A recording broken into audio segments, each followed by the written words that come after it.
All right, here we are. Hello, everybody. Welcome to session 2 of Understanding Variation. It's nice to see the crowd again.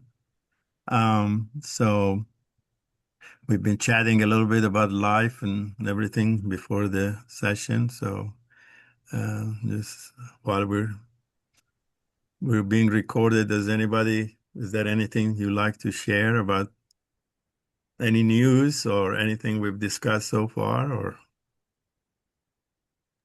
This is Perry. I played a little bit trying to make a control chart with my blood pressure. okay, Um, and that and caused your blood pressure to go up, huh? well, I've been having some blood pressure and other medical issues the last couple of months. But an interesting point is that the morning that I wound up in the emergency room is the one point of my blood pressure that was out of control above the upper limit and just slightly inside the lower limit. Okay. So maybe at the end of the session, I'll try to put some time aside to talk about our data. Anybody is willing to share, or if you were started on that, maybe you can share that if if you if it's okay with you. So yeah, that's great. Anybody else? Yeah, if you've got time, I can share my PSA data I mentioned last week. I've got the run chart. I also did IMR, and it picks up on the guy from Britain, that the medical guy. I think he's in the Deming Alliance. I don't think he's on tonight. But how the general practitioners, the local doctors, do not understand variation. All right. I know. And I've done so some. Yeah, I'm happy to share that if we have the sure. time. I've got the slide ready, graphic ready. Okay, very good then. Okay. All right. So I'll make sure we have enough time to go over that. So let me go ahead and share my screen.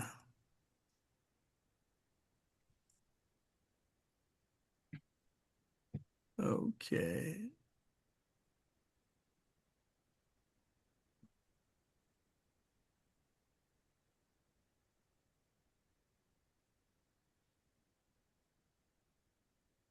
All right. So today we're on session 2. So what we'll do in session 2 is we um, introduced the notion of variation last week, and this week we start um, uh, try to characterize variation based on what Dr. Shewhart developed and what Dr. Deming um, elaborated on. And what I try to do is introduce that somebody referred to IMR, just one chart, and I'm deferring all the technical aspect of some of these to later sessions where the origin of some of these limits come from and some of the calculations. So right now we want to just move on. So uh, as they used to say, just trust me and we'll verify later. um, and then I encouraged everyone to come up. One nice thing about these sort of sessions is to be actively involved, and one way to be involved is to actually collect some data from a process of interest and uh, and use it while we're we are together. And there are two references that are pretty um, accessible, and both are by Don Wheeler. One is Understanding Variation, the Key to Managing Chaos. I was reminded that the picture I posted is the mirror image. So it won't, so the book one this book won't open from right to left. So uh, and then Making Sense of Data is another good book. There is quite a bit of those who are interested in service. These two books and the Making Sense of Data is really a good reference. I actually used it in some of my MBA classes. It's got good uh, topics and also good exercises. All right. So what we like to do now is just uh, give do a recap of what we talked about last week, and the basis of these discussions we have is two quotations, one by Dr. Deming and one by Lloyd Nelson, who was uh, repeatedly mentioned by Dr. Deming. The first one is life is variation. Variation there will always be between people, output, in service, in product. And then what is variation trying to tell us about a process and about the people that work in it. And that's some of the things we'll discuss today. What is the process is trying to tell us once we characterize the variation. And the other one is by Lloyd Nelson, the central problem of management in all its aspects, um, including planning, measurement, manufacturing, research, sales, personnel, accounting, and law. I added medicine. Martin mentioned about um, lack of understanding of variation in medicine. So it is to understand better the meaning of variation and to extract information contained in variation. I think that's really very important. So, Shewhart control charts help us to characterize the variation as the basis of decision making, and that will answer some of those questions that in these quotations. Another way to call Don Wheeler coined this term, and I think it's helpful, is column process behavior chart because they characterize variation in the behavior of the process, and we'll see what that means.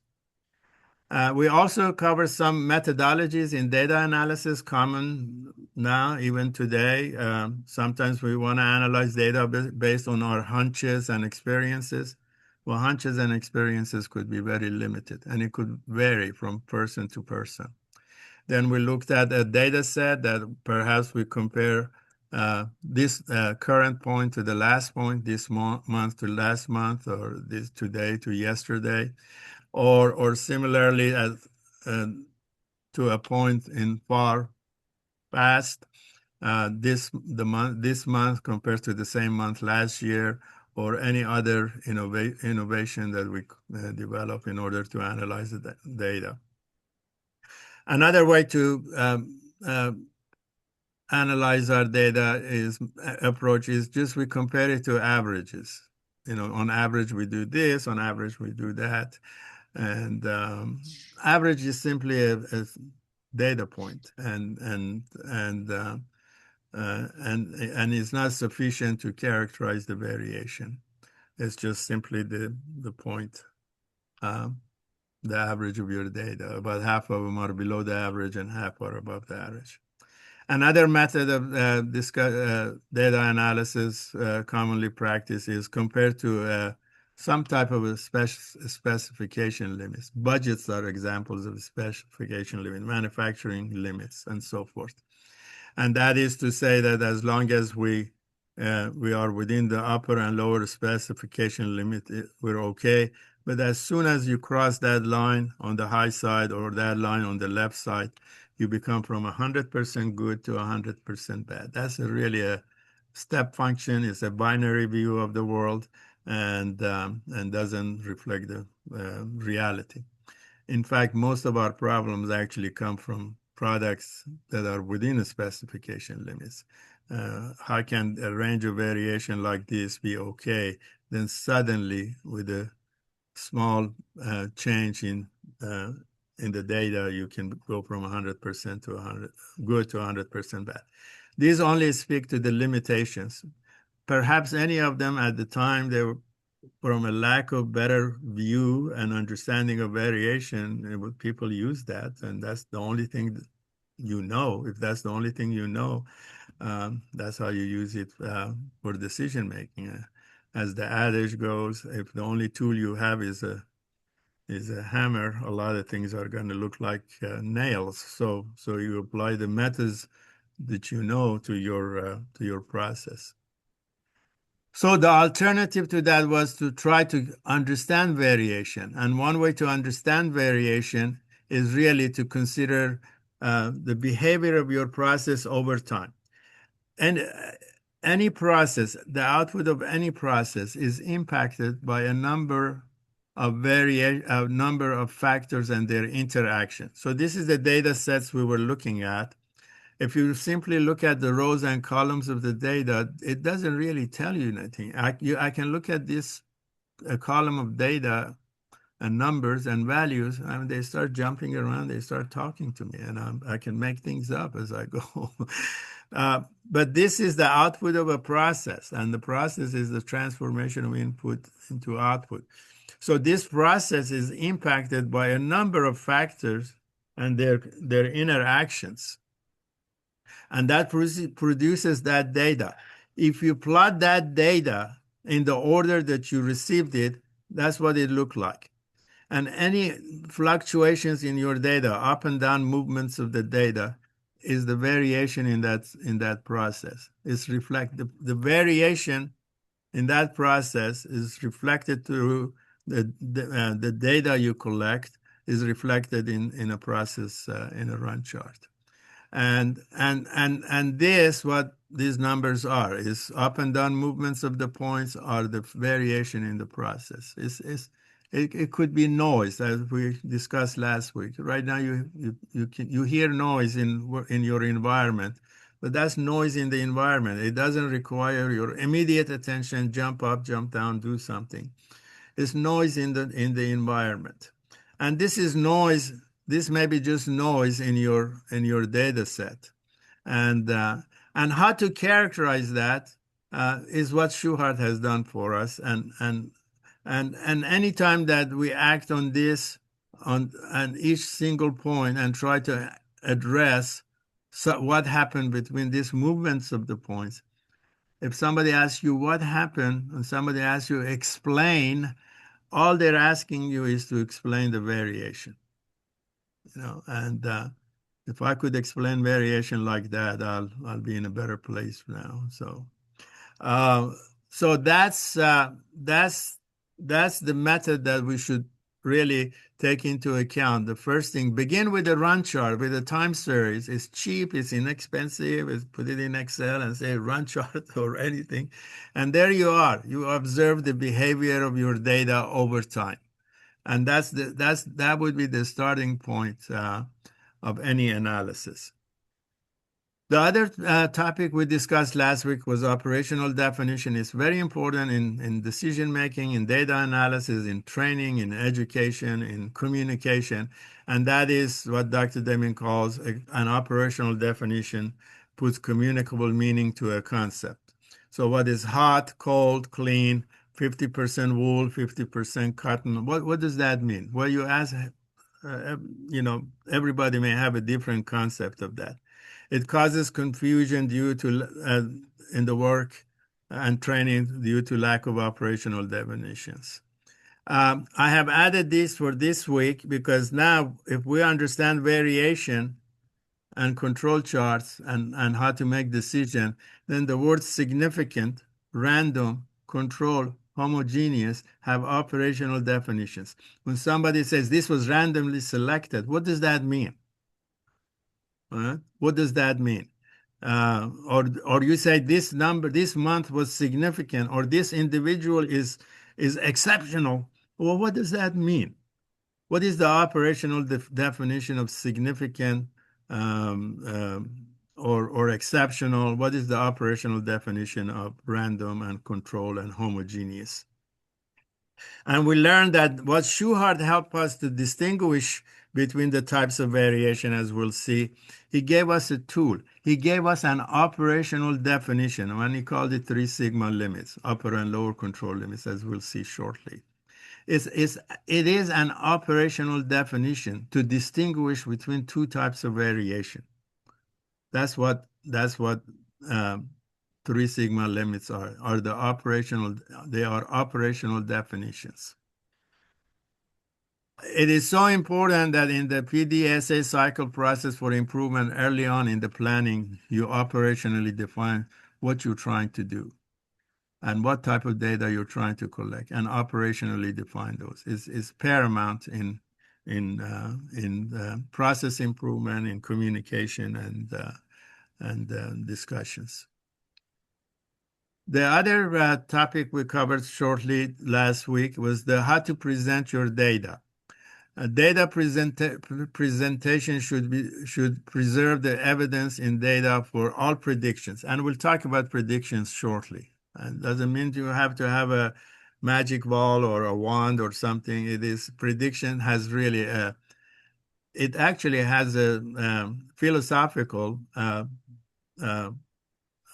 definition, and it has a process definition and a variation definition. Um, so you have to be able to use that data for prediction purposes. Just remember that data in any form is the past, is historical. People say historical data. Well, all data is historical. All data is historical, is the past.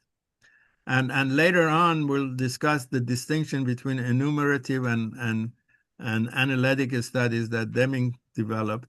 That what we are using collecting the data and analyzing it is for action, and that action is always about the future. It's not about the past. The past has already come and gone. But all data collection and analysis for the purpose of prediction is about the future. Any action that you devise and develop is about the future. And then we discuss briefly about how to go about collecting your data. All right. In light of that, Shewhart, in his 1939 book on a statistical method from the viewpoint of quality, offers some rules for presenting data, and we'll touch on each one of those during our time together. But the first one I wanted to point out, and he said that in 1939, the original data should be presented in a way that will preserve the evidence in the original data for all predictions assumed to be useful. So you have a data set. How do you use that? What is the evidence in that for prediction? One way that prediction and that use is masked is our histograms. Histograms are totally mask the order and prediction of the data. And I took this data set from Shewhart's book. This is the data sets he uses a lot in both books. Now, if I take this data set and present it in a histogram, it tells you something, but it varies the order of the data. And that same data presented in a control charts, you see quite a different, offers a quite different insight in there. It tells you the areas that are outside the control. It shows you the behavior of the process. You will see none of these in this histogram. And that's what Shewhart talks about. Is that what is the evidence for prediction? And in a histogram, they're all buried. Actually, this is the example he uses just to make that very point in his book. I showed you last session. I also showed you a run chart, a data set plus a run chart of the time interval between accidents, and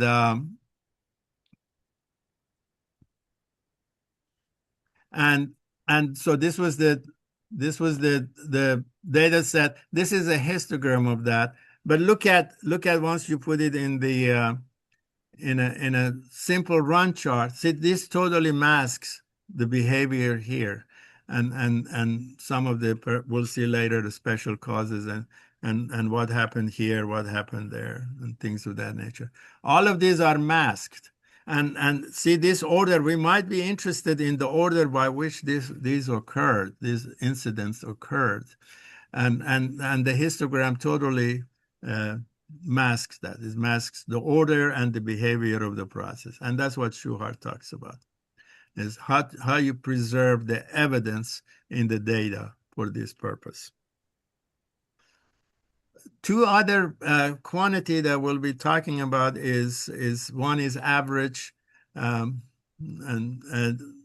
one is the standard deviation or measure of dispersion. First, the average. I was interesting to know that average, actually, the origin of the average is the word awar, in the Mediterranean trade, that meant damaged goods. And in the maritime time, if during the storm, the merchants' products were goods were damaged, they called it a war. And then a policy over the years developed that if the captain has to discard some of the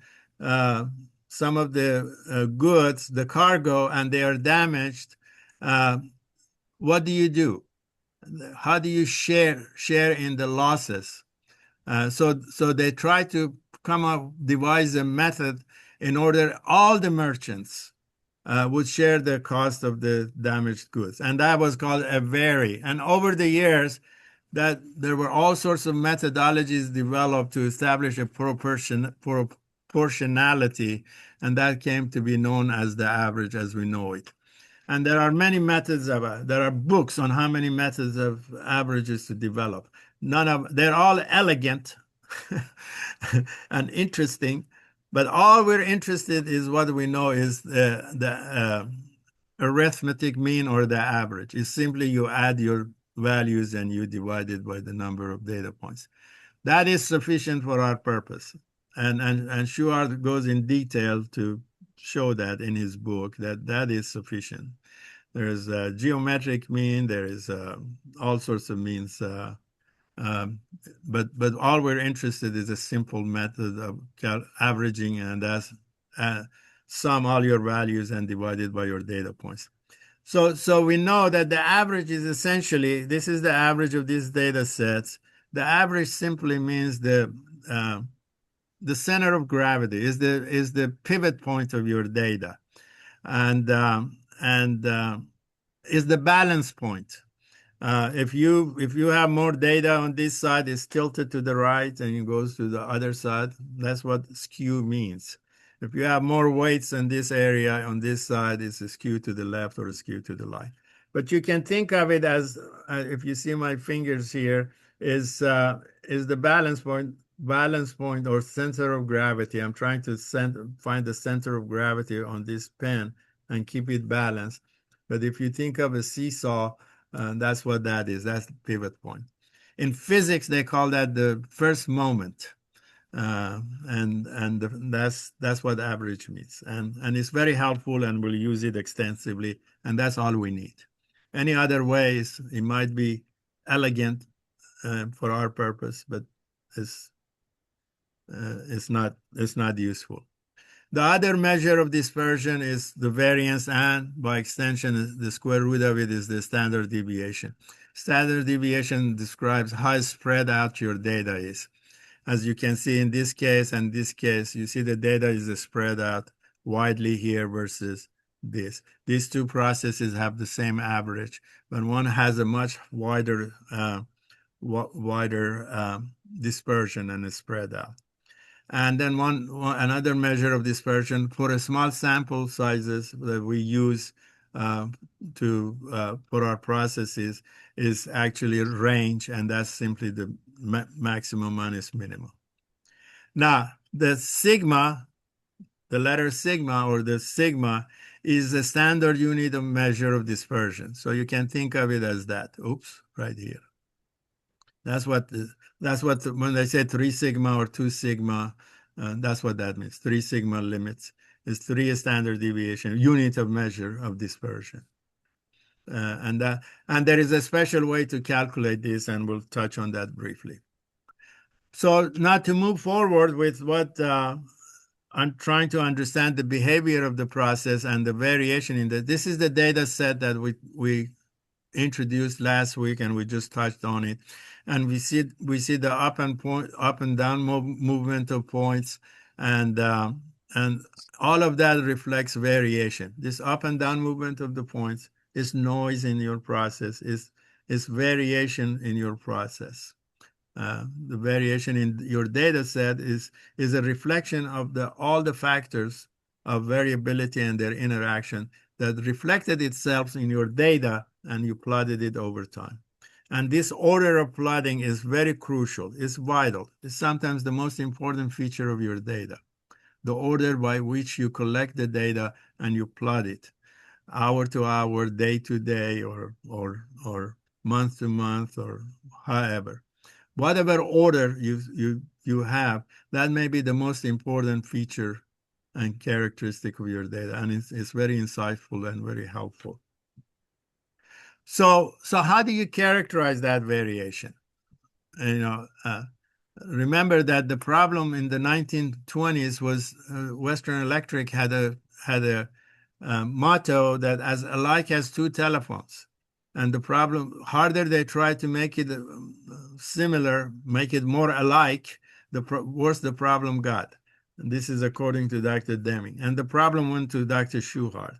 And that's many years of research and development and testing and things like that. It wasn't just an overnight. The first internal paper on control charts was published in 1924. This was internal to Western Electric. The book was published in 1931. I had a photocopy of the first control chart Shewhart developed. So that's what Dr. Shewhart developed, that harder they tried, and through his research, through his investigation and experimentation, he came up with the suggestion that there are different types of variation in a process. Harder you try to make it more alike, worse the problem got. And then he devised a method and a way of understanding of variation. He came up with the control charts. He characterized the variation in your process into two types. And this is really, it's one of the greatest contributions to process and understanding of variation in the last century. He described there are two types of variation. There are variations that are randomly behave. They're randomly behave within your process. And he called that random variation. Random, and Dr. Deming says for the pedagogical reasons, it's helpful. He called it common cause variation. It's more process focused when you call it common causes of variation.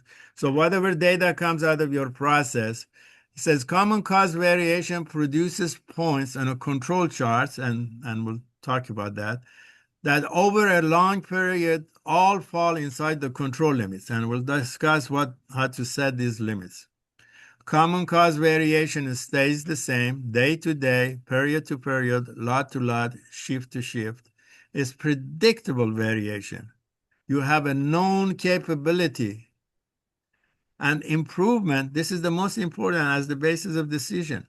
Improvement is a systemic change. If you want to improve this system, you act on the system of causes that produced it. You don't act on this point or this point or this point or this point or this one.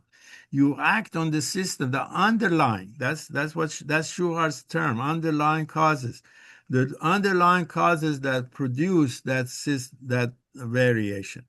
This is known as common cause variation. And then, we sometimes, this is some of the Don Wheeler's description, and it's very helpful, call it noise or routine variation in the process. That's very important, that there is a type of variation, assuming we still don't know how to distinguish between them. Let's say we don't know. We don't know anything about control limits yet, but we know there is one type of variation that remains constant over time. It's not, all these values are not exactly the same. These values are not exactly the same. But they, as far as the process is concerned, they represent the same system. And this is how Shewhart described it. A phenomenon will be said to be in control when, through the use of past experience, this is past experience, right? Your data is past experience. We can predict, at least within limits, how the phenomenon may be expected to vary in the future. Here it is understood that the prediction within limits means that we can state at least approximately the probability that the observed phenomenon will fall within given limits. That really punches a hole in all these forecasting methodologies that I was guilty of teaching for several years and trying to forecast the future in some of the forecasting methods. All you can do is you can predict within a limit. So when we say control charts, or is it in control as they call it, we are reference, and this is the operational definition of what control means. When we say a process is in a statistical control, it only represents, it is a random process. And Dr. Deming refers to random in the sense that Dr. Shewhart presents it. That means the points are within control limits, up and fluctuating in a random behavior. Now here you have an operational definition of what random means. Is behaving randomly within the limits. When we say in control, that's what we mean. I mean, it's a loaded word, especially in healthcare. But all that means is a random behavior. The behavior of the process is demonstrated randomly. When we say homogeneous, that means they came from the same system of causes. When we say a data set is homogeneous, or this process is homogeneous, all we mean by that, it came from the same system of causes. And that's what those terms mean now. Now, there is another type of variation Dr. Shewhart called, those are assignable causes. These are the causes, and Dr. Deming called it the special causes for pedagogical reason. And it's also called signal or exceptional variation. A special cause of variation is something special, not part of the system of causes. It is detected by a point that falls outside of the control limits. There are other ways too, but this is what Dr. Shewhart suggested. Unpredictable variation with many common causes, and so it is unpredictable variation that may have common cause component and a special cause component. Now here is the distinction. Improvement comes from improving the effect of the special causes. In the previous one, you work on the system. This, you work on the special cause. The reason it is called, as Dr. Shewhart called, assignable causes, he said that quite often you can assign a specific cause to that. Now you know that you can call something significant or exceptional if it manifests itself as a special cause on your control chart. That's the operational definition of significant. Right? When you say something, this month was significant, or this person is significant, or those errors are significant, is it operating outside the limits of variability, either on the high side or on the low side? That is a great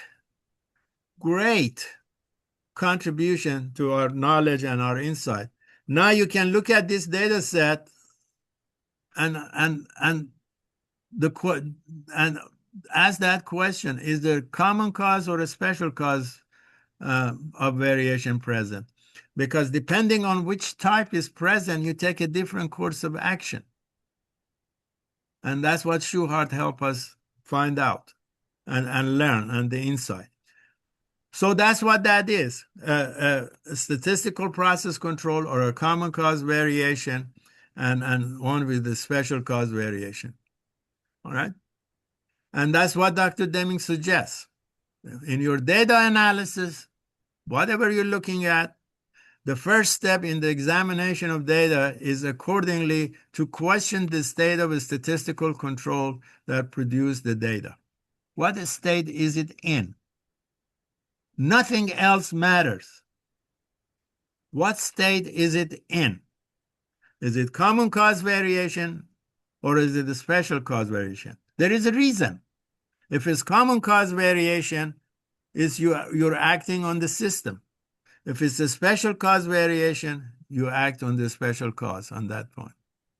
And the confusion of the two, Deming calls tampering. Right? The confusion of the two is tampering. Because when you confuse the two, and what do you think happens most often? most often we overreact to all the points, just like month to month, this point to last point. We're overreacting to variation and we're tampering. So tampering is the action taken on a stable system in response to variation within the statistical control. In an effort to compensate this variation is tampering, the results of which will inevitably increase the variation and will increase costs from here on out. Just like I, Fazel, yes, this is Dirk. I appreciate all your time and leading us. Had a comment on the idea of the first thing to do with the data set, the previous slide. yeah, Is that with the assumption that the operational definitions are defined and the method by which the data was collected is acceptable? Because in many situations, in my opinion, all, before we do any examination of the data, we have to understand and have confidence in the data collection. Did we do the experiment properly? Did we control the environment? Did we do what we intended to do to collect the data? Once we feel confident on the data collection, the definition of what the variable that is that we're measuring, then I think the first step of the examination of the data is the idea of control. My good point. my Yeah, opinion. yeah, good point, Dirk. What you just described precedes your control charts and data analysis, and it goes back to the earlier slides I shared from last week. Yeah, Before, my dad was a physicist, and yeah, he pounded into my head that whenever they would do an experiment, they wouldn't go right to the data. They would look at the experiment. What did they do? yes, Did they set yeah, all the variables the way they intended? Did they perform the test the way they intended? They would do a lot of analysis in the PDSA of the cycle, the S part, not looking at the outcome, but looking at did we do what we intended to do before they started analyzing the outcome. yes. Anyway, thank you. So Appreciate all your time. just a brief comment on that. This is the slides we shared and last week, and just went through it. When before you embark on your data collection, what is the purpose of the data collection? For what purpose you're doing that, or experiment for that? Uh, what do the values represent? What is the operational definitions? Okay, because you generally offer data collection under certain circumstances, and what are those? Who, when, where, and this should say why collected the data, and that's some of the things you're referring to. All of those takes place before that, and then in the PDSA cycle, that you define those early on in the planning stage before you embark on any actions. Good point. Thank you. Fazel, I was just going to say that this is a good way to assess metrics that are in place. So if you go through this process and say, what's the operational definition? And to Dirk's point, how are you getting the data? It's a great way to, because sometimes they think they're measuring something and five people have different definitions of what they're Right. measuring, and the data is being brought from a different system. And so when you go through it, it's like, oh, our intent was to measure this. We're going to put in a real operational definition, and then we're going to grab the right data from the system, and now we can start talking about moving forward. Yeah. Well, that's very true. And the biggest source of confusion in many of these things that we're talking about is lack of operational definitions. Interestingly, the concept of Dirk mentioned his father being a physicist. This from the origin of operational definitions was Percy Bridgman, a physicist that Dr. Deming and Shewhart referred to his book. He was being considered the father of operationalists, and that's how the idea of operational definitions came about. All right, good comments. So what we have here, if you have a process that represents two processes is the process capability is known, and if the values are behaving randomly within an upper and lower control limits, at the moment we're not referencing how and where these limits come from calculations. Then the capability of the process is a symmetrical process. It's in what we call the 6 sigma, 3 sigma above the average and 3 sigma below the average. So that's what we're interested in. Once in a statistical control, it has a known capability. That's very important. A known capability, and that capability is the area between upper and lower control limits.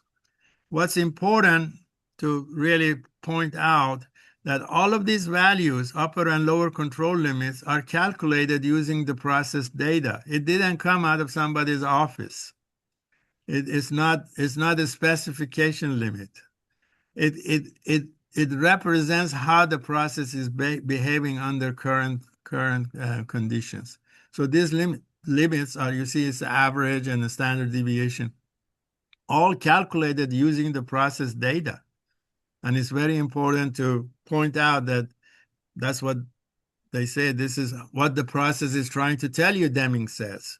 And that's what it's trying to tell you. This is how your numbers are behaving between these two limits.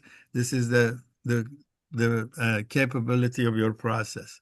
And if you have a point outside the limit, that's something exceptional. That's beyond the capability of the process. All right. So we have a process. It produced a data set. We had a run chart. Now, how do we go about setting the limits of variability on that? The variation. Remember, up to this point is the past, is the history. What we want to do, how the process behaves in the future, and that's what data analysis is the prediction of the process into the future. So I took that data. For the time being, I'm not showing you the calculations. This is the same data that we just, incident numbers that we just reviewed. And I put the limits of variability on there. So this is what a simplest chart we have is called individual and moving range control chart, sometimes called XMR or IMR. So what does that tell you? What these values tell you? How do you interpret this data? You say, based on the last, this is the upper chart, based on the last 20 months of data, you see the average monthly value is 12.5 incidents, but the process is capable, this is the capability of the process, that can behave between 4 and 21 incidents per month. That's the range of variability. That's the capability of the process. That's the amount of variation this is the amount of noise present in your data. Okay? That's the amount of noise that is present in your data. It didn't come from me. It didn't come from the department head or the statistician. It came from your data. Okay? And this type of chart is very good for when you only have the values come one at a time, periodically collected data, monthly, daily, 1 point at a time. The lower chart is called the moving range, and this monitors the point-to-point variability. So this is the difference between these 2 points. This is the difference between these 2 points, and I'll show you shortly where they came from. But that's the interpretation. Now, if this process is in control, as this is, a random variation is present, you can predict the behavior of that process in the near future between these two limits. That's very important. You can predict the behavior under current conditions. This process is predictable in the near future between 4 and 21. And that's what these lines are. How do you predict it into the future? Well, here, that's what we did. Now, that doesn't mean it's good. No, this is incidence in a hospital. It's terrible. It doesn't mean it's good. All right. All that means if you want to improve this system, you have to focus on the underlying causes of the system. Not like what we did last week. What happened here? What happened there? What happened there? What happened to the same month last year? What, the difference in there is if you're not happy with this process and how it behaves, because it represents a random and homogeneous system and common cause variation, any action is on the system of causes, the underlying system of causes that produce that. That's a much tougher job. It's a much tougher job. That's what Deming says. You begin, what is the state? He says the first question you have to ask, what is the state of the process? Is it in some kind of a common cause or a statistical? Yes, it is. Then act on the system. If you're not happy with the way the process is behaving, act on the system, not on a single point. Okay? Act on the system. And that's the tough part of this. That's the tough part of that. Is process improvement or understanding the system and how to improve it. This is the number of incidents between days between accidents I showed you earlier. Now we see it. I showed you the run chart or the time series. Now you see it in a control chart. All right. Well, obviously something is different here in these accidents. Now this is actually number of days between accidents. So this is a good thing. It took a long time. This is a good thing. Maybe we can learn something from that. Examine this, identify this. You just don't. What a special cause is a flag. It's a signal. That's why they call it a signal. A signal that something is behaving differently, investigate it. If it is something bad, but obviously you want to remove it from the process. If it's something good, like in this case, maybe what happened there? Maybe you can incorporate it into the process. It warrants investigation. It raises a flag. It warrants an investigation. This is a system that exhibits special causes or assignable causes. So this is another data set we had last week on the testing of the incoming chemical product batches. All right. So we had a run chart. This is actually a question I always gave to my students.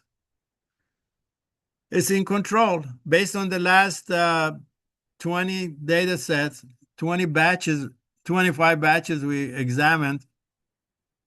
Is you can see, the process is in control. The average pH is 6.5, and it varies between 5.3 and 7.6. The behavior is predictable in the future. You may not be happy with this outcome, but that's what you see is what you're getting. I always pose the question to my students that if the next batch comes and it says is 6.7, which is right here, what would you do? That was the question. It's a part of the process. It's part of the system. No action. Work on the system if you're not happy. If batch 27 comes and it's about 8, that falls right there. What would you do? It's a special cause. It warrants investigation. Otherwise, it's predictable into the future, in the near future. What that means is if you were not happy with the output of this process, improve the system. All right. So we know that the process has if it's in control or it demonstrates random variation, has a predictable capability. It's a process has a capability and is predictable. This is the monthly revenue for 24 months. Okay. And I want to read something to you, one of the most powerful statements by Dr. Deming. The upper control limit represents prediction of extreme output under present process.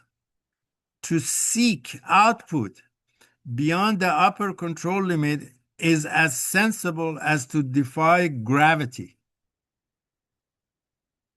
That's from the New Economics. To demand something beyond the capability of this process is to defy gravity. So if you come and go sit in a management meeting and say, "Oh, we want to have $115 million in revenue next month," you're demanding something beyond the capability of that process. That is like to defy gravity. Actually, I learned that from Brian Joyner. There are three ways to achieve this number. You can actually do something about it. It doesn't mean you can reach that through distortion of the data. All right, fudging the numbers. Or you can reach that value, push at the cost of destroying the system. I've seen that happen when I was in the industry, pushing salespeople to produce more numbers.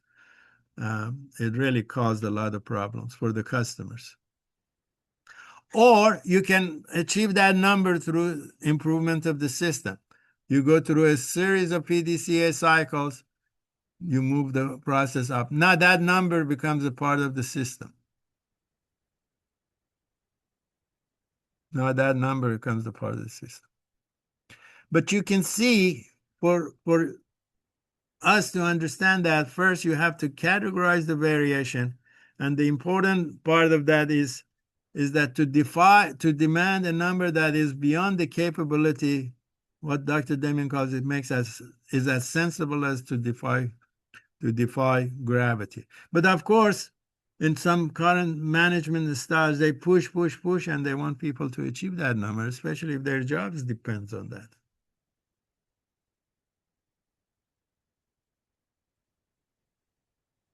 Now, why 3 sigma? Let's see how I'm doing on time. Why 3 sigma? Well, Dr. Shewhart goes through a long discussion of that, but I just want to summarize it in just one line. And we'll come back later in the sessions and review where that comes from. He says, okay, this is how we need to set the limits, average price, some standard deviation above and below the average.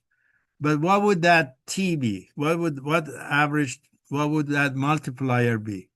He says that experience indicates that the 3 sigma limits is the best economic value, is acceptable economic. That 3 sigma limits are the best economic value. That's why the 3 sigma limits are the operational definitions. And this is how the calculations are done. This value represents 3 sigma. This is 3 sigma above, 3 sigma below. Nowadays, everybody uses some sort of a software package, but be sure it's really calculating this correctly. One thing you don't want to do is to use that general estimation of a standard deviation. Put your values in the Excel and say, give me the standard deviation. That's the wrong way to do it, because it doesn't take into account the variation, the short-term variation, point-to-point variability in the process. And we'll get to that in more detail. I'll defer the discussion of those to a later time. All right, I'm just going to go through a couple of examples, and then we'll open it up to discussion. All right, this is an asthmatics peak flow. That's a measure of lung capacity. Is going around, and then all of a sudden you have a point outside the limit on the high side. And what was the reason for that? It was new medication. See, that's why they call it assignable causes. You usually can find a reason for that. I presented this data last week, 2 run charts, scrap rates for 2 shifts. This was the run chart. Now we have it in the control chart. Indeed, that visual data, what we covered last week, that might be a problem. They are a problem. It happened on the same day for both shifts.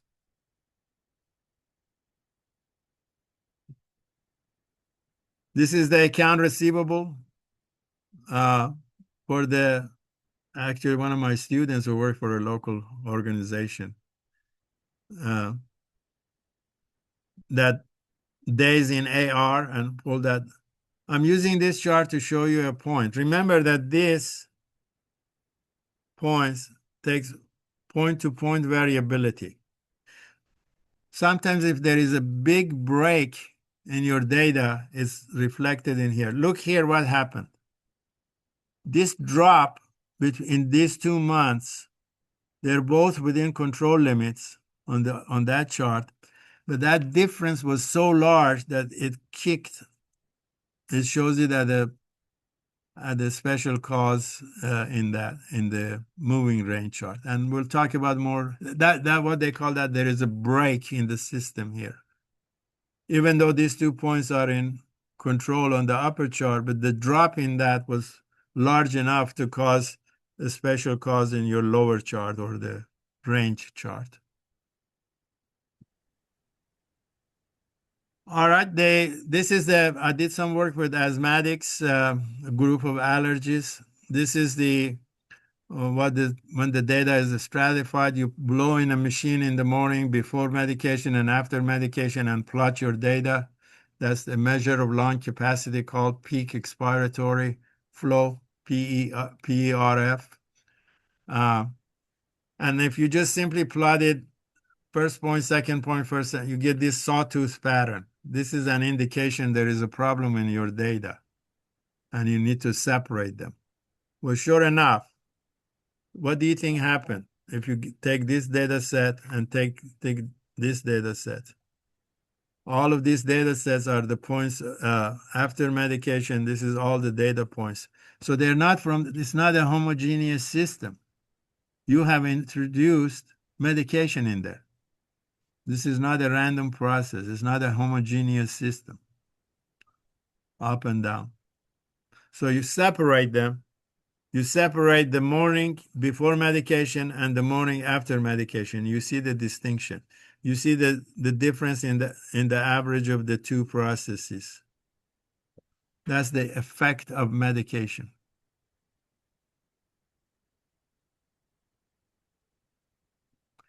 So I just added that.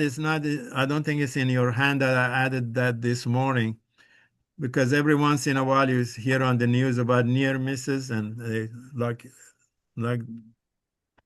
just something new. And I watched the news, a piece on national news about a couple of years ago about near misses. I mean, it was just like the sky was falling. So I searched, and I think it's FAA and on group keeps the near miss data. And I got a couple of years of data, and I plotted them. If they're I think publicly available. So this is the data points for I think 18 or 24 months of data, monthly near misses. Well, on average, we have 43 near misses a month. And it can vary about this much. 1 month was way high, above control limits. You have a bigger problem than this month or last month. Look at this. You have a much bigger problem to worry about the near miss yesterday. Well, yesterday is a part of this month, and you're going to have about 43 of them this month. And on the other hand, what is the operational definition of a near miss? I always think of a near miss as an accident waiting to happen. It happens in healthcare, in hospitals, in workplace. The conditions are there for it to happen. The conditions for a major accident is here all the time with this number of near misses. One day when all the variables line up, you're going to have a collision. You're going to have a collision.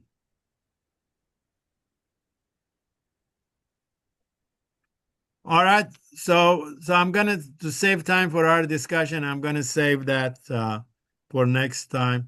But I wanted to share you one of the students' example that was working on account receivable.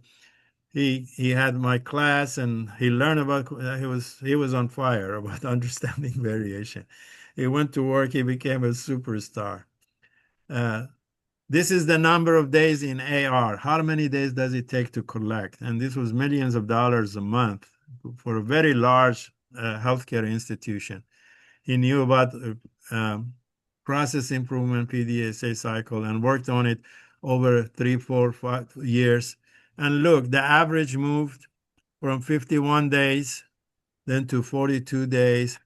And then the last time that he was in that job, the average was 38 days.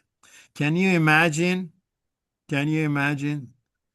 The account receivable averaged about $11 million a month. That you go from 51 days to 38 days. That's what, 13 days? $11 million coming 13 days faster. And you see how the process improvement took place? And that's what process analysis is. All right, so I'm going to stop now.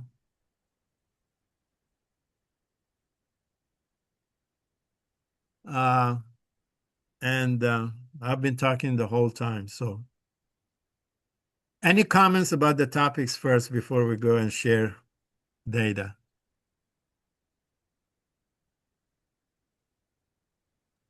If there is anything to take away with us today is what Dr. Deming says.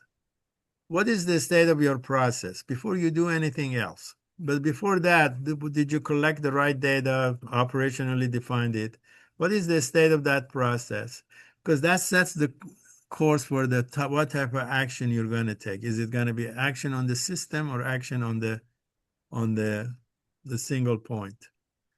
And the distinction between the two is the distinction between success and failure, and what kind of action you're going to take. And that's where we are right now.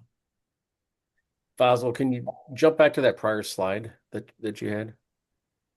Days on the Yes, the days receivables.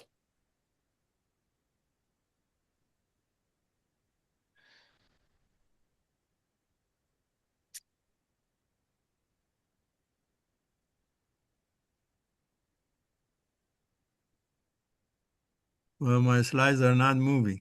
Just a Oh, second. no worries.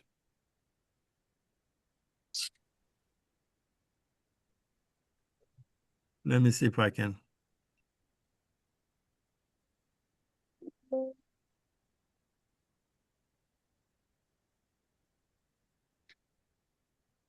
All right, let me try one more time.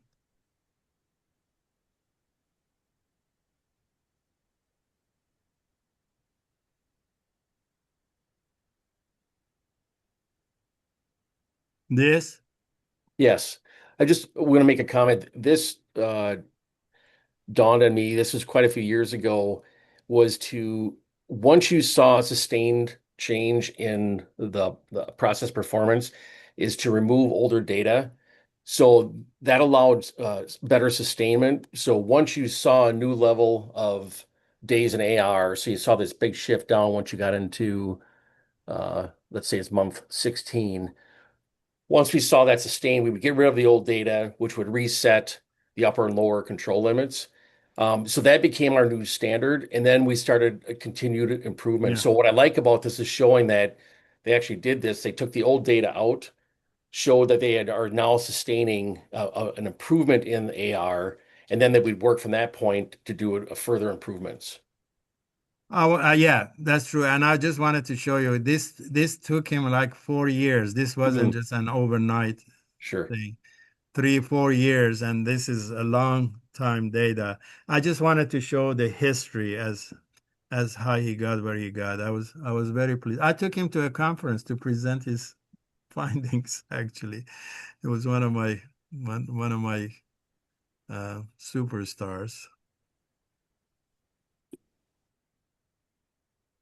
All right. A quick question, Fazel. Yes, Mike. So you may address this later on, and if so, then just tell me to wait. But what do you do about trends in data? All right. So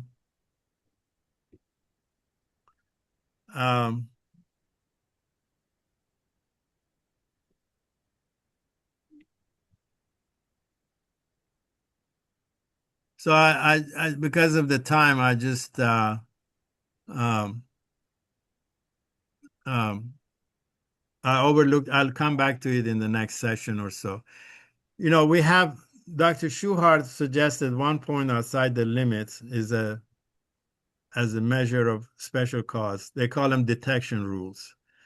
And over the years, multiple detection rules have been developed. And I'm presenting 4 of them here, but there are more. Uh, uh, So this was the original 1 point outside the limits, 2 out of 3 beyond 2 sigma, 4 out of 5 beyond 1 sigma, or 8 points in a row above or below the average.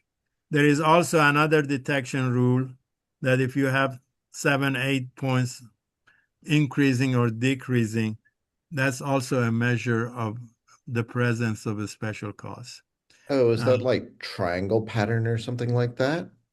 I don't know anything. Yeah, I don't know. Oh, But to address your point, Mike, trends are.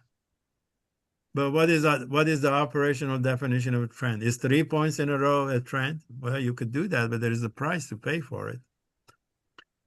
So it's recommended 7, 8 points in a row, increasing or decreasing, be used as a detection rule. That means the presence of a special cause. And I'll add that, and I'll save these slides for next week, and I'll go over that. Okay, thank you. So Faisal, Martin here, on that out of control conditions you just shown, are you using zones on the SPC chart? Is that a US tradition? Because we don't tend to use that in the UK. All right.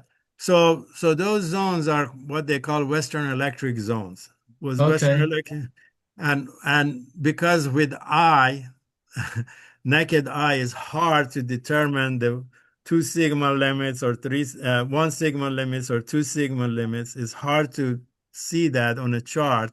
So those zones are helpful. Some software come with those packages and says,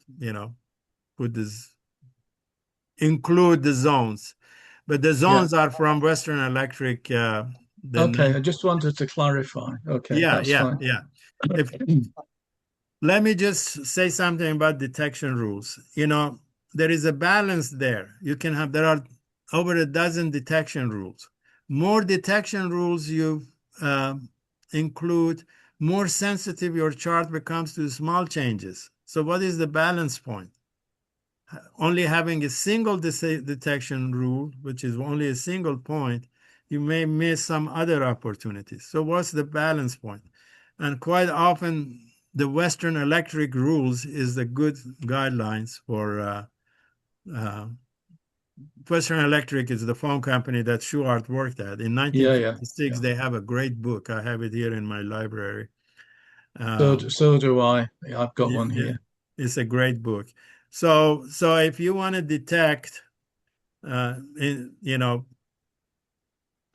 think 4 detection rules and is a pretty good 4 or 5 detection rules that are common with Western Electric. Those are pretty good. Yeah, I'd start off with the basic 4, especially in introducing SPC. Keep it simple. Get the people engaged. Then when they become more knowledgeable about the application of the process control charts, I do like process behavior charts. then let them start using some of the other Western Electric rules. But Yeah. if you bombard or if you bamboozle them no, with all yes. the rules, that's not going to work. So keep it Yeah. simple Simple. and get them understanding the concept of variation and the simple basic rules, and then they will learn and then they will improve. Yeah. I think the cost of missing a few points because of this rule and that rule is a lot less than the cost of not understanding the process behavior chart. So that's a good approach to have. And I do like the phrase, I don't know if it's Don Wheeler or somebody else who said that the purpose of analysis is insight. You're trying to That's get some insight into the process yeah. to determine what you expect to see, what's unusual, what's predictable, and then you Yeah. can move forward. I think that may be the title of one of those chapters in Understanding Variation or something. It might be, yeah. The purpose, yeah.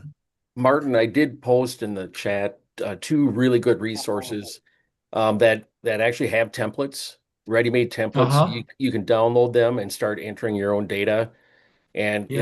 it'll automatically do the upper and lower control limits. Uh-huh. And then I think Let- it will do the flags also.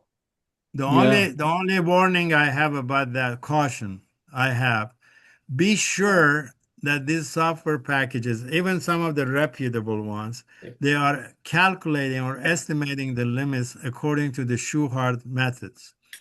So one of the things you can do is uh, uh, before I use this new software, or I've done this by hand for so many years in the past. So you do your calculations using, just do it by hand. See if your results are the same as what the chart is telling you, what the software is telling you. So that's the only word of caution I have about using software packages. Actually, in making sense of data, I see it's mirror imaged on my screen. I don't know if you see the mirror. Yeah. I can It's see right it. for us. Is right for you? Yeah. Okay. At the Yeah. end of the book, Wheeler offers two data sets. Says if you're using a software package, try these data sets, and if they give you these results, then it's a reliable data set. It's a reliable software. That's for Yeah. testing it. But I usually just before I saw that, I used to just do it by hand. It's easy to do. It's and be sure that that is according to the Shewhart methods. I did just verify. So the first one I did, that was Mark Graben. So Mark Yeah. Graben did use Wheeler and Shewhart's Yeah. information to write his book. I looked at the spreadsheet I downloaded, and it's using the right calculation. Okay. Yep. Yeah. And That's the software I use latterly is by Bill McNeice, SPC for Excel, and he references Don Wheeler a lot, Hmm. and I think that I'm sure that Bill's software SPC for Excel uses all yeah. the appropriate commands. So what I did, now if you haven't dabbled in this a lot, what I did with my students, I always ask them to do several charts and understanding of it by hand because I wanted them to see where these limits come from, where the calculations come from, before they go to a software package. Let them see. If you haven't done this a lot, just do it by hand, where the average comes from, what's the upper and lower control limit is, just on pen and pencil. And it's fun to watch where they come from. And then for convenience, I mean, software package has been a lifesaver. I tell you what, I used to do this by hand, and I remember. All right, so Perry, did you want to share your data, or who was it? Martin, one of two of you It's had me, this? yeah. It's Martin here. Will I share my screen? Yeah, I can share my screen. Okay. On Uh, the bottom row, there yeah, you go. got it. So can you see that run chart, everybody? Now we do, Yes. yes. Yeah. So basic history. We moved up here to Scotland in COVID. We were allowed to sell house, move 500 miles north. and new GP, and thought I had a UTI. And he said, and it turned out I didn't, but because I was a new patient, wanted to do some blood tests. So this is the prostate specific antigen. Of course, if those you were looking carefully, you'll see that the cadence is not quite even. So they've got the dates there, but you see the spike up at almost 9. Now, it should be around 5 or thereabouts. And of course, he threw a wobbly and got me to take more information, got more blood tests. But the point here was he didn't understand the system. So I went on to the UK national website, and they said 2 days before you have your blood sample measured. And of course, I don't know how they measure it. I don't know about the calibration, etc., etc. But there are various things you must not do. And one of those is no hard physical exercise for 48 hours before they take the blood sample. Well, I go to the gym 4 days a week. So I'd been for an hour each time. So I'd been to the gym, and that's what threw the spike. So that's the and I think I've got the I think I enlarged it. So it's age related. This is the nice milligrams per liter. So it's age dependent, but that's the run chart. And that's obviously a special cause. So if you take that out, everything is normal and predictable and within the requirements for age related. But the other point of this, very briefly, is I showed this data to my GP, the chart, and he just threw it away. And yet, on the final measurement in November last year, November 25, I phoned up a few days after the blood test and spoke to the receptionist, and the message came back from the local hospital: take no action. Everything is stable and predictable. So she understood. She understood the data, but the general practitioner didn't, and that really bugs me. Yeah, I know. So I'll stop sharing. I think I can stop sharing. Yeah. Has it stopped sharing now? No, just it's still hit. there. Oh, sorry. So, Martin, if you go to the next chart, just for a quick point on my question on trends, can you do that? Yeah. Can you go to that? I haven't got the trend. No, never mind. Okay, sorry. I'm trying to stop sharing, but it's not. I don't seem to be doing it. I'm sorry. How can I stop sharing? You are screen sharing. I've got another toolbar at the top. Let me. Yeah, there should be a stop button on that. Yeah. Stop share. Just thank you, Ben. I've just found it. Stop share. Is that it? Okay. Yeah. Perfect. Oh, thank you, Ben. Thank you, Ben. No problem. So what was your question, Mike, about trend? Just remembering the second chart, you wouldn't find any linear trends on a point-to-point basis there. But if you did a least squares curve fit, you would see that the PSA is gradually rising. And so you would think, okay, let us watch this in the future and see if it follows that trend, even though it's bouncing up and down around that trend. And that's the linear trend I'm talking about. Okay. Well, I'm looking at the run chart again without the outlier, and and I've got it, and I did put that in as a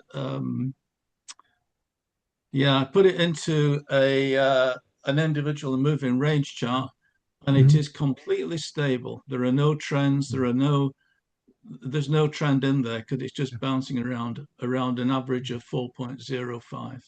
Mike, hang on to that thought for the next couple of sessions. Okay. You're bringing up some important points that warrants more discussion, and I have some discussion.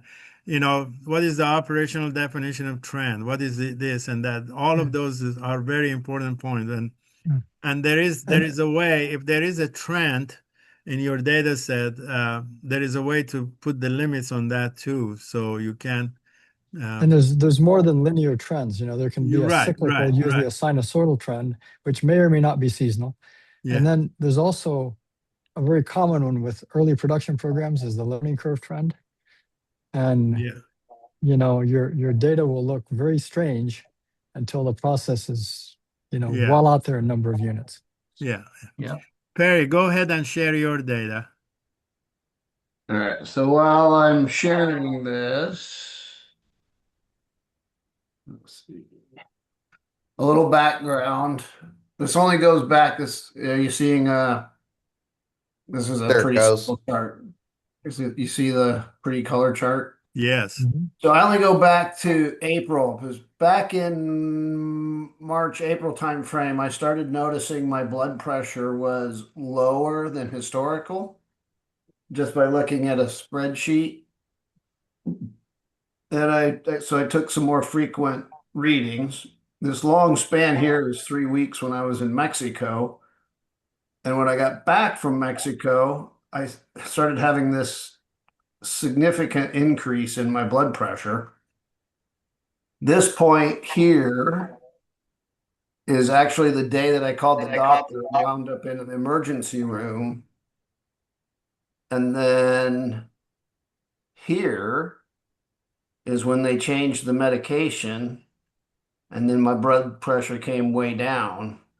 Now, the reason this looks pretty chaotic is I'm told to record 3 to 4 times a day, starting in the morning and just before bed, and a couple times in between. So it's instead of single points per day, there's some days with multiple points. But it was strange. My weight also increased 14 pounds in this window right here. And I just got tested yesterday, stress tests and ultrasounds and blood and all that stuff. So we'll see what happens when I go see the cardiologist. But I'm this was kind of interesting to see because right here I started feeling bad, not right. Something was not right with Perry Woodford all the way up to this point, and it's still kind of goofy, but anyway, sorry. This is just the high blood pressure side. I haven't played with the other charts yet, but Okay. So you do your own blood pressure test. You have a cuff at home, and that's I have what you- I have a cup at home. Yeah. Okay.